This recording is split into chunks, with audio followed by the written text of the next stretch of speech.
Hi dears, good morning. എല്ലാവർക്കും നമസ്കാരം. മൗനരാഗം സീരിയലിൻ്റെ ഇന്നത്തെ വിശേഷത്തിലേക്ക് എല്ലാവർക്കും സ്വാഗതം കേട്ടോ. അങ്ങനെ നമ്മുടെ കാർത്തികയുടെ തലക്കടിക്കാൻ ഒരുങ്ങിക്കൊണ്ടിരിക്കുക നമ്മുടെ വിക്രം. അപ്പോൾ വിക്രത്തെ കണ്ട് പേടിച്ച് കാർത്തിക നിലത്ത് വീഴുകയും കാർത്തികയെ ഒരു ദാക്ഷിണ്യം ഇല്ലാണ്ട് കയ്യിൽ കരുതിയിരുന്ന ഇരുമ്പൊടി വെച്ച് വിക്രം ആക്രമിക്കുകയൊക്കെ ചെയ്തു. അങ്ങനെ ആ ഒരു അടി കൊണ്ട് തന്നെ നമ്മുടെ കാർത്തികയുടെ ബോധം പോയി. തലയിൽ നിന്നാണെങ്കിലോ ചോര അങ്ങനെ ഒഴുകുന്ന സമയത്ത് വിക്രമാണെങ്കിൽ അവിടുന്ന് രക്ഷപ്പെടാനുള്ള കാര്യങ്ങൾ ചെയ്യുക. അങ്ങനെ കൂട്ടുകാരുടെ അടുത്തെത്തിയ വിക്രം പറഞ്ഞു, അതെ, നമുക്കിവിടുന്ന് പെട്ടെന്ന് സ്ഥലം വിടാം. അല്ലടാ, അവൾ തീർന്നോ? അവളിപ്പോൾ തന്നെ തീരുമല്ലോ. എന്തായാലും അവൾക്കിനി വലിയ സമയമൊന്നും ഉണ്ടാവില്ല. കൂടിപ്പോയ 1-2 മണിക്കൂർ, അതിനുള്ളിൽ അവളുടെ കാര്യത്തിൽ ഒരു തീരുമാനമാകുമെന്ന് അവൻ കൂട്ടുകാരോട് പറയുക. അങ്ങനെ അവിടെ ആ കാര്യങ്ങളൊക്കെ നടക്കുമ്പോൾ നമ്മളെ കാണിക്കുന്നത് സ്വപ്നത്തിൽ നിന്ന് ഞെട്ടി ഉണരുന്ന കല്യാണിയാണ്. അപ്പോൾ കല്യാണി ഇങ്ങനെ പെട്ടെന്ന് ഉണർന്നതും കാർത്തിക ചേച്ചി എന്ന് അവൾ വിളിക്കുന്നത് കേട്ട് കിരണും ഞെട്ടി ഉണർന്നു. എന്നിട്ട് കല്യാണിയോട് ചോദിച്ചു, എന്ത് പറ്റി കല്യാണി, നീ എന്താ ഞെട്ടി ഇരിക്കുന്നത്? അതെ, കാർത്തിക ചേച്ചിക്ക് എന്തോ അപകടം പറ്റി കിരണേട്ടാ. എൻ്റെ കല്യാണി, നീ എന്തിനിങ്ങനെ ടെൻഷൻ അടിക്കുന്നത്? കാർത്തികയ്ക്ക് ഇപ്പോൾ എന്ത് പേടിക്കാനാ? കാർത്തികയുടെ ശത്രുവായിട്ടുള്ള ഗംഗാപ്രസാദ് ഇപ്പോൾ ജയിലിലല്ലേ, പിന്നെ അവൾ ആരെ പേടിക്കാനാണെന്ന് കിരൺ ചോദിക്കുക. അല്ല, ഞാൻ ശരിക്കും കണ്ടതാ, സ്വപ്നത്തിൽ കണ്ടു എൻ്റെ കാർത്തിക ചേച്ചിക്ക് എന്തോ ആപത്ത് സംഭവിക്കുന്നത്. കിരണേട്ടനെ അറിയാമല്ലോ, ഞാൻ അങ്ങനെ എന്തെങ്കിലും ഒരു സ്വപ്നം കണ്ടാൽ അതൊക്കെ നടക്കുന്നതാണെന്ന്. എനിക്ക് പേടിയാവുന്നു കിരണേട്ടാ. അങ്ങനെ നമ്മുടെ കല്യാണി പേടിച്ചിരിക്കുന്നത് കണ്ടപ്പോൾ കിരൺ പറഞ്ഞു, എൻ്റെ കല്യാണി, നീ ഒന്ന് സമാധാനപ്പെട്. ഒരു കാര്യം ചെയ്യാം, അവളെ ഒന്ന് വിളിച്ചു നോക്കാം. അങ്ങനെ ഫോൺ എടുത്ത് നമ്മുടെ കല്യാണി കാർത്തികയെ വിളിക്കുമ്പം ശരിക്കും 2-3 തവണയൊക്കെ റിങ് അടിച്ചിട്ട് ആരും എടുക്കാത്ത അവസ്ഥയാണ്. ചേച്ചി സാധാരണ ഇങ്ങനെ എടുക്കാത്തൊന്നും അല്ലല്ലോ. എന്തായാലും എന്തോ അപകടം സംഭവിച്ചിട്ടുണ്ട്, നമുക്കൊന്ന് പോയി അന്വേഷിക്കാമെന്ന് പറഞ്ഞ് കല്യാണി നമ്മുടെ കിരണിനെ കൂട്ടി ആ രാത്രി തന്നെ ഇറങ്ങുക. കാറിൽ യാത്ര ചെയ്യുന്ന സമയത്തൊക്കെ ഈശ്വര, എൻ്റെ ചേച്ചിക്ക് ഒരാപത്തും വരരുതേ എന്നൊക്കെ പ്രാർത്ഥിച്ചുകൊണ്ടാണ് നമ്മുടെ കല്യാണിയുടെ യാത്ര. അങ്ങനെ കല്യാണിയും കിരണും കൂടി നമ്മുടെ കാർത്തികയുടെ വീടിൻ്റെ മുൻവശത്തെത്തിയതും വണ്ടി ഇന്ന് ചാടി ഇറങ്ങിയ കിരണും കല്യാണിയും കാണുന്നത് ഗേറ്റ് തുറന്നു കിടക്കുന്നതാണ്. ഇതെന്താ കിരണേട്ടാ, ഈ സമയത്ത് ചേച്ചി എവിടെ പോവാനാ? ചേച്ചി സാധാരണ ഗേറ്റൊക്കെ ലോക്കാക്കിയാണല്ലോ കിടക്കുന്നത്. ഇതെന്തോ സംഭവിച്ചിട്ടുണ്ട്, ഞാൻ സ്വപ്നം കണ്ടതുപോലെ എന്തൊക്കെയോ കാര്യങ്ങൾ നടന്നിട്ടുണ്ട് കിരണേട്ടാന്ന് പറഞ്ഞ് ടെൻഷൻ അടിച്ച് നിൽക്കുകയാണ് കല്യാണി. കല്യാണിയെ ആശ്വസിപ്പിച്ചുകൊണ്ട് കിരണാണെങ്കിൽ അവരുടെ വീടിൻ്റെ മുൻവശത്തെത്തിയിട്ട് കോളിംഗ് ബെല്ല് അടിച്ചു നോക്കി. പക്ഷേ ആരും തന്നെ വാതിൽ തുറക്കുന്നില്ല. ചേച്ചിയുടെ കാർ ഇവിടെ കിടക്കുന്നുണ്ടല്ലോ, ചേച്ചി പുറത്തൊന്നും പോയിട്ടില്ല. ഇത്രയും സമയം നമ്മൾ ഈ കോളിംഗ് ബെല്ലൊക്കെ അടിച്ചിട്ടും ആരും വാതിൽ തുറക്കുന്നില്ലെങ്കിൽ അതിലെന്തോ പന്തികേടുണ്ട് കിരണേട്ടാന്ന് പറഞ്ഞ് അവൾ നമ്മുടെ കിരണിനെ കൂട്ടിയിട്ട് ആ പിൻവശത്തുള്ള അടുക്കള വാതിലിൻ്റെ വശത്തേക്ക് വരിക. അവിടെ വന്നതും കല്യാണിക്കും കിരണിനും കാര്യം പിടികിട്ടി. കിരണേട്ടാ, വീട്ടിൽ ആരോ കയറിയിട്ടുണ്ട്, ദേ കണ്ടില്ലേ, അടുക്കള വാതിലൊക്കെ തുറന്നാ കിടക്കുന്നതെന്ന് പറഞ്ഞ് കിരണും കല്യാണിയും കൂടി വേഗം തന്നെ ആ ഒരു റൂമിലേക്ക് കയറി. അങ്ങനെ അവർ ആ വീട് പരിശോധിച്ച് നമ്മുടെ കാർത്തികയുടെ റൂമിലെത്തിയതും കാർത്തികേയനെ വിളിക്കുന്ന സമയത്ത് ശരിക്കും കാർത്തിക അവിടെ രക്തത്തിൽ കുളിച്ചു കിടക്കുന്ന കാഴ്ചയെ കാണുന്നത്. ഇത് കണ്ടതും കല്യാണിയാണെങ്കിൽ അലറി വിളിക്കാൻ തുടങ്ങി. അങ്ങനെ കല്യാണിയും കിരണും കൂടി ഓടി കാർത്തികയുടെ അടുത്തെത്തി. ബ്ലഡൊക്കെ ഒരുപാട് പോയത് കൊണ്ട് തന്നെ കാർത്തികയ്ക്ക് ആ സമയം ബോധം ഉണ്ടായിരുന്നില്ല. അങ്ങനെ കിരണാണെങ്കിലോ ഒരുപാട് തവണ കാർത്തികയെ തട്ടി വിളിക്കാൻ നോക്കിയിട്ടും അനക്കമില്ല എന്ന് മനസ്സിലായത് കൊണ്ട് തന്നെ രണ്ടുപേരും കൂടെ ചേർന്ന് കാർത്തികയെ വാരിയെടുത്ത് അവരുടെ വണ്ടിയിൽ കിടത്തി. അതിനുശേഷം ആ വണ്ടിയുമായിട്ട് അവർ ആശുപത്രിയിലേക്ക് വരിക.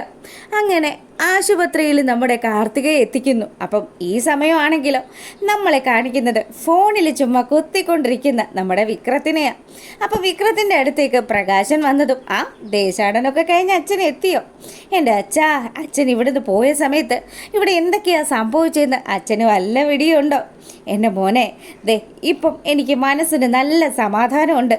പിന്നെ നമുക്ക് ഈ വീട്ടിൽ നിന്നൊക്കെ ഒന്ന് മാറണ്ടേ അച്ഛാ? വിക്രം അങ്ങനെ പറഞ്ഞതും പ്രകാശൻ വിക്രത്തിനെ ഒന്ന് നോക്കി.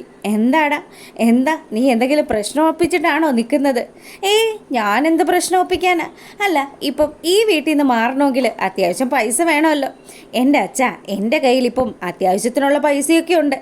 അതെങ്ങനെയാടാ മക്കളെ നിൻ്റെ കയ്യിൽ പൈസ ഉണ്ടാകുന്നത്? നീ അതിനെന്തെങ്കിലും ജോലിക്ക് പോകുന്നുണ്ടോ? ഇല്ലല്ലോ. ജോലിക്ക് പോയിന്നില്ലെങ്കിലും എൻ്റെ കയ്യിലിപ്പം അത്യാവശ്യത്തിന് കാശുണ്ടെന്ന് ഞാൻ പറഞ്ഞല്ലോ. അതെനിക്ക് എങ്ങനെ കിട്ടിയെന്നൊന്നും അച്ഛൻ അറിയേണ്ട ആവശ്യമില്ല എന്ന് വിക്രം പ്രകാശൻ്റെ അടുത്ത് പറയും. അറിയാം. അപ്പം ഞാൻ ഉദ്ദേശിച്ചതുപോലെ തന്നെ നീ ആ പഴയ പരിപാടി തുടങ്ങിയല്ലേ, ആൾക്കാരുടെ തല തല്ലിപ്പൊളിച്ച് അവരുടെ വീട്ടിലെ പണവും സ്വർണവും ഒക്കെ മോഷ്ടിക്കുന്ന പണി. എൻ്റെ മോനെ, ഇനി നിന്നെ തിരക്കി പോലീസ് വരുവോടാ? ഈ വയസ്സാം കാലത്ത് എനിക്കിനി സമാധാനമായിട്ട് മരിക്കാൻ പറ്റുമോന്നൊക്കെ പ്രകാശൻ ചോദിച്ചു. ഇത് കേട്ടതും വിക്രമാണെങ്കിൽ നല്ല ദേഷ്യം വരുന്നുണ്ട്. ദേ അച്ഛ, ഒരു കാര്യം ഞാൻ പറഞ്ഞേക്കാം, എനിക്ക് മനസമാധാനമായിട്ട് ജീവിക്കണം. ഈ നാട്ടിലെ ചെറുപ്പക്കാരൊക്കെ ജീവിക്കുന്നത് പോലെ സമാധാനമായിട്ട്. എന്തായാലും അച്ഛൻ അമ്പലത്തിൽ പോയി വന്നതിനൊക്കെ ഫലം കണ്ടിട്ടുണ്ട്. മോനെ, നിനക്ക് വേണ്ടി അച്ഛൻ പ്രത്യേക ഒരു പൂജയും വഴിപാടും ഒക്കെ നടത്തിയിട്ടുണ്ട്. ഇതാണ് അതിൻ്റെ പ്രസാദം എന്ന് പറഞ്ഞ് വിക്രത്തിൻ്റെ നെറ്റിയിൽ പ്രകാശൻ ആ ഒരു ചന്ദനമൊക്കെ തൊട്ടു കൊടുക്കുക. അപ്പോൾ വിക്രം പറയുന്നുണ്ട്, അച്ഛൻ്റെ എല്ലാ പ്രാർത്ഥനകളും നടന്നിട്ടുണ്ട്. ഇന്ന് അച്ഛനൊരു സന്തോഷ വാർത്ത കേൾക്കാനുള്ള സാധ്യതയുണ്ട്. ഓ, എന്ത് സന്തോഷമാടാ! അവളുമാരിൽ ആരെങ്കിലും ഒരാൾ തീർന്നെന്നറിഞ്ഞെങ്കിൽ മാത്രമേ ഈ അച്ഛന് സന്തോഷിക്കാനുള്ള വകയുണ്ടാവുള്ളൂ. അങ്ങനെയുള്ളൊരു വക അച്ഛന് എളുപ്പം തന്നെ കിട്ടും. എന്താടാ, നീ അവരാരെങ്കിലുമൊക്കെ എന്തെങ്കിലും ചെയ്തോ? ഞാൻ എന്ത് ചെയ്യാനാ? പിന്നെ ഞാനൊരു കാര്യം ചെയ്തിട്ടുണ്ട്. ആ രാജപ്പൻ്റെ വീട്ടിൽ ഞാൻ കയറി. അച്ഛൻ ഇവിടെ സ്ഥലത്തില്ലായിരുന്ന സമയത്ത് അയാൾ പണവും ചോദിച്ച് എന്നെ ഒരുപാട് ഉപദ്രവിക്കുകയൊക്കെ ചെയ്തു. അതിനൊന്ന് പകരം വീട്ടിയതാ. അയാളുടെ വീട്ടിൽ കയറി അയാളുടെ വീട്ടിൽ ഷെൽഫിൽ വെച്ചിരുന്ന സ്വർണവും പണവും ഒക്കെ ഞാനങ്ങ് എടുത്തു. അപ്പോൾ ആ പൈസയാണോ നിൻ്റെ കയ്യിലുള്ളത്? നിന്നെ തിരക്കിയപ്പോൾ പോലീസുകാർ വരുമോ എന്ന് ചോദിച്ചതും പോലീസുകാർ വരുമോ ഇല്ലേന്നൊന്നും എനിക്കറിയത്തില്ല. എന്തായാലും ഇതിൻ്റെ പേരിൽ പ്രത്യേകിച്ച് കേസുകളൊന്നും വരാനുള്ള സാധ്യതയൊന്നും ഇല്ലച്ച. അച്ഛൻ സമാധാനപ്പെട്. അയാളുടെ തലയ്ക്ക് ഞാൻ 2 അടി കൊടുത്തിട്ടുണ്ടായിരുന്നു. അയാളുടെ കിളി പോയി. ഇപ്പം ചെമ്പരത്തിപ്പൂ വെച്ചാൽ നടക്കുന്നത്. എന്തായാലും രാജപ്പനായിട്ട് ഒരു കേസിനും പോവില്ല. രാജപ്പന് വട്ടായ സ്ഥിതിക്ക് ഇനിയിപ്പോൾ നമ്മളാരെയും പേടിക്കാനും ഇല്ല. പിന്നെ ഇങ്ങനെയൊക്കെ സംസാരിക്കുമ്പോഴും പ്രകാശൻ മകനൊരു താക്കീത് കൊടുക്കുന്നുണ്ട്. എൻ്റെ മോനെ, അങ്ങനെ ആരുടെയും തല തല്ലി പൊളിച്ചുള്ള പരിപാടി അതിന് നീ ചെയ്യരുതെന്ന്. അങ്ങനെ ഇവിടെ ഈ കാര്യങ്ങളൊക്കെ നടക്കുമ്പോൾ നമ്മളെ കാണിക്കുന്നത് ആശുപത്രിയിലെത്തി ഡോക്ടറെ കാണുന്ന കിരണിനെയും കല്യാണിയുമാണ്. ഡോക്ടറെ, എന്തായി ഡോക്ടറെ? എൻ്റെ ചേച്ചിക്ക് എന്താ സംഭവിച്ചത്? നിങ്ങൾ വന്നതും ഇവിടെ കറക്റ്റ് സമയത്ത് എത്തിച്ചതും കൊണ്ട് അവരുടെ ജീവന് പ്രത്യേകിച്ച് പ്രശ്നങ്ങളൊന്നുമില്ല. പക്ഷേ അവരിനി എഴുന്നേറ്റ് കഴിയുമ്പം എങ്ങനെയാണ് ഓർമ്മയുണ്ടാകുമോ ഇല്ലയോ എന്നുള്ള കാര്യം അത് പറയാനേ പറ്റത്തില്ല എന്ന് ഡോക്ടർ പറയുക. അങ്ങനെ നമ്മുടെ ഡോക്ടർ പറഞ്ഞതും കല്യാണിക്ക് വലിയ സങ്കടമായിട്ടോ. കല്യാണി പറയുന്നുണ്ട്, അയ്യോ, അപ്പോൾ എൻ്റെ ചേച്ചി എനിക്ക് പഴയതുപോലെ തിരിച്ചു കിട്ടില്ലേ ഡോക്ടറെ? നമുക്കെല്ലാവർക്കും പ്രാർത്ഥിക്കാൻ കുട്ടി, അല്ലാതെ ഇപ്പോൾ എന്താ ചെയ്യുക? നിങ്ങളിവിടെ കൊണ്ടുവരാനായിട്ട് 1 മണിക്കൂർ ലേറ്റ് ആയിരുന്നെങ്കിൽ ഉറപ്പായിട്ടും ആ കുട്ടിയുടെ കാര്യത്തിൽ പിന്നെ ഒന്നും പ്രതീക്ഷിക്കേണ്ടി വരില്ലായിരുന്നു. ആളിവിടെ എത്തുമ്പോൾ തന്നെ തീർന്നേനെന്ന് ആ ഡോക്ടർ പറഞ്ഞു. നമ്മുടെ കല്യാണിക്ക് നല്ല വിഷമമായി. കല്യാണിയെ ആശ്വസിപ്പിച്ചുകൊണ്ട് കിരണാണെങ്കിൽ അവിടെ അങ്ങനെ നിൽക്കുന്നു. പിന്നീടാണെങ്കിലോ വിക്രത്തെയും പ്രകാശനെയുമാണ് നമ്മളെ കാണിക്കുന്നത്. അപ്പോൾ പ്രകാശനെയും കൂട്ടിക്കൊണ്ട് നമ്മുടെ വിക്രം ഒരു വലിയ വീട്ടിലെത്തിയിരിക്കുക. എടാ മക്കളെ, ഇത് കൊള്ളാലോടാ, നല്ല സെറ്റപ്പ് ആണല്ലോടാ എന്നൊക്കെ പറഞ്ഞ് പ്രകാശൻ വലിയ സന്തോഷത്തിൽ ആ വീട്ടിലേക്ക് കയറി വരിക. അപ്പം വിക്രം പറഞ്ഞു, കുറച്ച് പൈസ അഡ്വാൻസ് കൂടുതലൊക്കെ ആയിട്ടുണ്ടെങ്കിലും അച്ഛൻ ആ കാര്യം ആലോചിച്ച് വിഷമിക്കുകയൊന്നും വേണ്ട. ഇനി എല്ലാ കാര്യങ്ങളും നമ്മൾ ആഗ്രഹിക്കുന്നത് പോലെ തന്നെ നടക്കുവച്ച അച്ഛന് സന്തോഷമായില്ലേ? പിന്നെ എനിക്ക് നല്ലതുപോലെ സന്തോഷമായി. ഇത്രയും വലിയ വീട് കണ്ടപ്പോൾ തന്നെ എനിക്ക് ഒരുപാട് സന്തോഷമായി. നമ്മുടെ ജീവിതം എന്ത് ജീവിതമായിരുന്നടാ! ഇത്രയും നാൾ നമ്മൾ വെറും പട്ടികളെ പോലെയാണ് ജീവിച്ചത്. ഇനി നമുക്ക് സന്തോഷത്തോടു കൂടി ജീവിക്കണം. ആ സന്തോഷമൊക്കെ ഉണ്ടായാൽ മതി. പിന്നെ അച്ഛനോട് എനിക്ക് ചില കാര്യങ്ങളൊക്കെ പറയാനുണ്ട്. ഈ വീട്ടിൽ താമസിക്കുമ്പം നമ്മൾ പുറത്തേക്ക് പോകുന്നതൊക്കെ അത് കുറച്ച് ദിവസത്തേക്ക് മതി. അച്ഛനൊന്ന് ശ്രദ്ധിച്ചേക്കണം. ആവശ്യമില്ലാണ്ട് ഒരു കാരണം വെച്ചാലും അധികം പുറത്തോട്ടൊന്നും പോകാൻ നിൽക്കണ്ട. അതെന്താടാ മക്കളെ, നിന്നെ തിരക്കി പോലീസുകാരെങ്ങാനും ഇവിടെ വരുമോയെന്ന് പ്രകാശൻ ചോദിച്ചു. പോലീസുകാരൊക്കെ ചിലപ്പോൾ വരുവച്ചാ ഒന്നും പറയാൻ പറ്റില്ല. അല്ലടാ, നീ എങ്ങനെയാ കിരണിനെ വീഴ്ത്തിയത്? ആ കിരൺ വീണോന്ന് അറിഞ്ഞപ്പോൾ തന്നെ മനസ്സിന് എന്ത് സന്തോഷമായിരുന്നു. അതിന് കിരൺ എവിടെ വീണെന്ന അവനും അവൻ്റെ ഭാര്യയായിട്ടുള്ള കല്യാണിയൊക്കെ കൂടി അങ്ങ് അഭിനയിക്കുമായിരുന്നു. അവൻ അറിയണമായിരുന്നു ആരൊക്കെയാണ് അവൻ്റെ അടുത്ത് വരുന്നതെന്ന്. എന്തായാലും അവൻ്റെ ആഗ്രഹം പോലെ തന്നെ എല്ലാ കാര്യങ്ങളും നടന്നല്ലോ. പിന്നെ അതിൻ്റെ ഇടയിൽ നമുക്ക് കിട്ടിയ ഏറ്റവും വലിയൊരു തിരിച്ചടിയാണ് ആ ഗംഗേട്ടൻ ജയിലിലായത്. ഇല്ലായിരുന്നെങ്കിൽ നമ്മൾ അവരെയൊക്കെ അങ്ങോട്ട് തീർത്ത് കളഞ്ഞേനെന്ന് അപ്പം വിക്രം പറഞ്ഞു. ഇത് കേട്ടപ്പോൾ പ്രകാശനും വലിയ നിരാശയൊക്കെ ആയി. പ്രകാശം പറയുന്നുണ്ട്, എൻ്റെ മോനെ എന്നാലും എന്തൊക്കെ ആഗ്രഹങ്ങളായിരുന്നു. അവൻ വീണു എന്നറിഞ്ഞപ്പോൾ മനസ്സിലൊന്നൊരു സന്തോഷമൊക്കെ തോന്നിയതായിരുന്നു. ഇനിയിപ്പോൾ പറഞ്ഞിട്ട് കാര്യമില്ലല്ലോ. പിന്നെ ആ രാഹുലിനെ ഒന്നും അച്ഛൻ വിളിക്കാൻ നിൽക്കണ്ട. എല്ലാവരുടെയും ഫോണ് പ്രത്യേക നിരീക്ഷണത്തിലൊക്കെ ആയിരിക്കും. എന്നാലും എൻ്റെ മോനെ, നീ എന്തിനാ ഇങ്ങനെ ഭയപ്പെടുന്നത്? നീ ആ രാജപ്പൻ്റെ തലക്കടിച്ചെങ്കിൽ അത് കണക്കായിപ്പോയി. അവൻ ഒരുപാട് പേരെ പറ്റിച്ചൊക്കെ ഉണ്ടാക്കിയ പൈസയാണല്ലോ. അതിൽ നിന്നാണല്ലോ കുറച്ച് നമ്മൾ ഇങ്ങോട്ട് എടുത്തത്. പിന്നെ അത് വെച്ച് ബിസിനസ് ചെയ്യുവാണെങ്കിൽ നമുക്കൊന്നുകൂടി പച്ച പിടിക്കാൻ പറ്റും. ബിസിനസ് അച്ഛനിപ്പോൾ ഒന്ന് അടങ്ങി നിന്നേന്ന് അവൻ പറയുക.